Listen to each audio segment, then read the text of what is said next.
ja aitäh. Oli näha, et päris pingeline oli mingi hetk seal pingi peal istuda.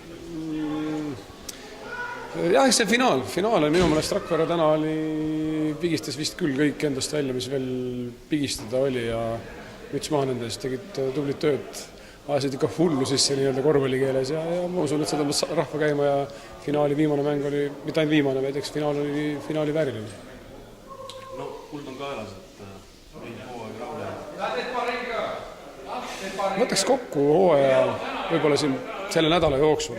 Ei tahaks öelda, et oleks ebaõnnestunud, kahtlemata mitte, sest et ega Balti liiga mängud, mis need viimased oli, ma arvan, et me ei näidanud ennast suugi halvast küljest ja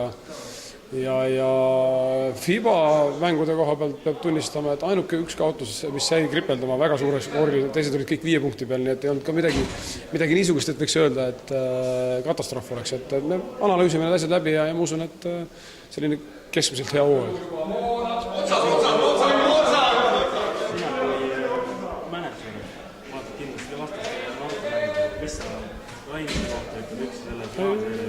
Rain on terve, mitte ainult nüüd seda viimast, me ei räägi nüüd ainult seeriast, eks ole, me vaatame terve hooaja peale ja enne seda ka, kui ta mängis Kuremaa eest, et ta on väga stabiilselt mänginud siin.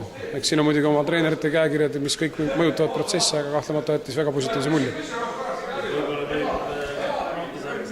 Kõik sõltub, mõtlen aja küsimus, me peame kõigepealt enda jaoks hooaja kokku võtma ja siis edasi minema. Ja mis täna enda saab? Täna on ilmselt põhjust maha istuda.